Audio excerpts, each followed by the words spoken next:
Hey folks, Rob with Two Guys in a Ride, and today I'm in beautiful Ramsey, Minnesota, and I'm talking to a few young men who are brothers, and they are racing both the Bandolero class that we see here and also the NASCAR Legend that you see right behind me. And we've got two other videos on that, and you want to check those out with Teddy and with Jackson. But right now, I've got Josiah, and he's going to tell you about himself and tell you about his car and just give us a little bit more history on who you are, what you like to do, and we'll go from there. And I'll step off camera so we can focus on him. So go ahead, Josiah. Tell us about yourself. All right, so my name's Josiah Kashadi. I'm 11 years old, going to be turning 12. And I've been racing for 8 years.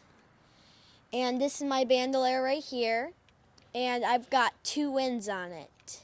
Ah, 2 wins. Now, was it one of those wins this season? Yep.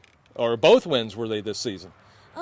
The first one was last year, the first race at Elko Speedway. I won that. Okay. Because 2 cars collided in front of me, and I inherited the lead on the last lap, and I won that race. Okay. And the race I won a few weekends ago, I led the whole race with half a straightaway, full straightaway behind me. Is that right? Wow. Yep. So now how many cars were in that race? About 10 to 13. Okay. All right. So you led that. Now, what were the ages of those drivers? They're 8 to 14. Okay. And that is the age group for this class. Yep. Once you get to 14, you age out of this class. Yep, that's for Elko Speedway. Okay. Okay. Got it. So, you said you've been racing for many years now. So you started at 4 years old, 5 years old? I started at 4 years old. And that was in, what were you racing then? I was racing durable go-karts at that time. Okay, so like your brothers, the same. So you inherited inherited Teddy's go-kart, or you had a go-kart of your own, or? I inherited Teddy's go-kart. Then after that, I got a go-kart of my own. So Teddy hadn't trashed it or anything because he knew you were coming up next. He took pretty good care of it. Yeah. Actually, when I have a story. So I was actually free, and the next day I was going to be turning 4.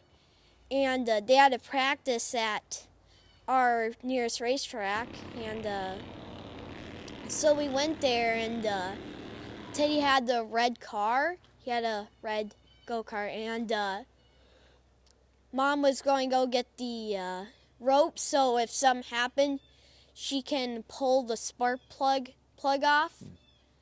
And so Dad had me start up, and I got in and I had it on the gas bin, and I went shooting off. Oh. And I had the gas and the brake at that time, which in go-karts, it'll just keep going, and I wrecked the body on Teddy's car. He's not happy at me after So it that, wasn't your car yet, and so I was thinking that Teddy might have left you a hunk of junk, but it sounds like you did that to him. Oh, gee, before you ever got the car. Wow. Yeah. Well, then tell us about the car you're racing now. Now, is this a new car, or was this Teddy's, or is this one bought for you? So the first year, it was me and Teddy, and I've had this car ever since. Okay. It's the original body. Okay. Now, what are some of the things that that you've done to this car that you can do to this car when you get to the track, or even when you're here at the workshop, to set it up for a race? We set it up here. And then when we go into practices, we can say to our mom and dad, hey, it's loose out here, or hey, it's pushing out here, and they'll make adjustments, and we'll get it right for the races. Okay. So you know well enough about this car that you're used to it, that if you feel something, you're able to communicate that to them, to let them know exactly what you think it is. That's pretty cool. That's really good, because I know I hear on when you're watching the NASCAR races, you hear the spotters, and the drivers will talk to the spotters or the crew chief and saying, you know, I think I've got a tire low, and then the spotter will say, no, it looks good, and then 3 laps later, sure enough, his tire's low. It's just always interested me that you guys know basically the seat of your pants, that what's going on with your car, and are able to communicate that before anybody else even sees what's going on. Yep. So that's pretty good. So, I mean, that means you've got a lot of seat time. You've learned your car and you know the setup. So in doing that, though, you know, typically, I mean, you race under the light, so you race at night. But then midday when it's hot, you've got your car set up Yep. one way. How do you manage that as the evening comes on and it gets a little cooler? So what we do is at Elko, we actually race in the day. Okay. So our races would end, our second feature would end maybe at like 6. Okay. And it gets a little cooler at that time, but it kind of feels the same. And sometimes it tightens up if it's if it's sunny out. Sometimes it cools off when Right. it's cloudy out. So you're saying it's pretty common that whatever setup you're racing midday or early afternoon, it's okay by 6 o'clock you're still Yeah. running that same setup. Yeah. Okay, so not a lot of great differences.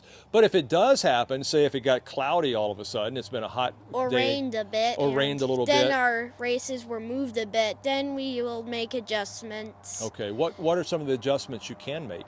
What we can do is we can adjust our shocks. Okay. Now I understand these don't And have their front springs. shocks, you only have rear. Yep. Okay, and this is powered by what? It's powered by a Briggs Stratton V-twin motor. Okay, what kind of horsepower is that? Is that something I can get on my riding tractor or something? Or It powers 25 to 30 horsepower. Okay. We have some riding lawnmowers, and sometimes we would take some parts that we have used out here. Uh-huh. We would put them into some of the tractors. Okay, so it is pretty much a stock engine, but of course you've got the different gearing and different things like that. Yeah. Now, so is it a chain drive? Is it direct drive? Do you have gears in this? It is chain. It's clutch drive. Okay. So you don't shift yet. When you get in the Legend, that's when you start getting into shifting. So it's kind of like the go-kart where it's like Yep. centrifugal clutch where you just, it's sitting there and as you mash the gas, then it goes. Yeah, that's what it does. Okay, I got you. All right. Well, why don't you tell us about some of the sponsors on your car and give us a little bit of more information that you want to share about your car. So we have a supporter right here. It's Racers for Christ. So we have some friends that are from Racers for Christ. They're a great racing ministry. They're at a lot of the local tracks. So they're a good ministry to check out. Okay. We have Traveling Performance Lubricants. The best oil you can find ever. It's the best oil. Trust me. Now, is that more just a racing lubricant, or can you buy that off the shelf for your vehicles, or do you know? You can buy it off. It's not on the shelf Okay. like in your local store, but you Right. can get it online. Okay. And you can use it for your lawnmower engine. You can use it for motorcycle, and you can even use it for your regular car. Then, Okay. yeah. So then back here, we have Westfall Construction. He has been here from the beginning, and he gives us scrap metal so we can turn it in for money at the local scrap yard, and he also gives us pop cans to recycle them. Okay. Now And he also gives us money too. now you've got a pretty serious exhaust right there, so I Yep. imagine this thing's got a little bit of noise to it. Yeah, but when you're in the car and you have all the helmet Right. and gear on, it doesn't really sound as loud as when you're getting the car all warmed up. And that's all behind you also. Yeah. And when you're leading the race, you don't care what it sounds like because everyone's behind you listening to your exhaust. Okay. Now, see, you do have the bars, the bumpers here. So, and you got a few scuffs. Is that typical in Bando class that you're doing a little bumping and nudging, or is that just incidental? It's bumper is used for you to bump, kind of, and Okay. also if you're on start, to get up there and not ruin the other person's panel. So Okay. the bumper it's kind of like a bumping source, so you can, and also you can use a bump and run bit, but we don't really use the bump and run. Gotcha. And also the number is because of my dad. He liked number 7. Mm-hmm. And when he got to track on his first race, there's already a 7 there, so he put a K on it, so it's 7K. It's been stick to us ever since. Okay, and if people want to follow you and your brothers, they can find you on social media where? They can find us on Facebook, Twitter, and Instagram. Just go 7K Racing. 7K Racing. Now, Josiah, is this just a fun hobby for right now and you're a teenager, and then once you get your own car and start chasing girls and go to college, and this is no longer going to be interesting, or what do you want to do with this? I'm going to try stay with this for my entire life. Okay, and where do you want to go? I'd like to go NASCAR, do some maybe IndyCar, do dirt. Okay. All right. So I'm interested in a lot of stuff. I want to be like a Mario Andretti or a Tony Stewart or AJ Foyt. Okay, so who is your favorite currently? And you guys can't hold this against him, but who's your favorite NASCAR driver right now? We like Carl Edwards a lot, and Okay. he had the same birthday as Teddy. Okay. And who I currently like right now is I like Tyler Reddick. I like Martin Truex. I like Chase Elliott. I like some of the young guns that are winning right now. So tell me, what would be your most favorite, your dream short track on the NASCAR circuit? If you could take any car at any, and even right now, what would that short track be? Maybe North Wilkesboro. Okay.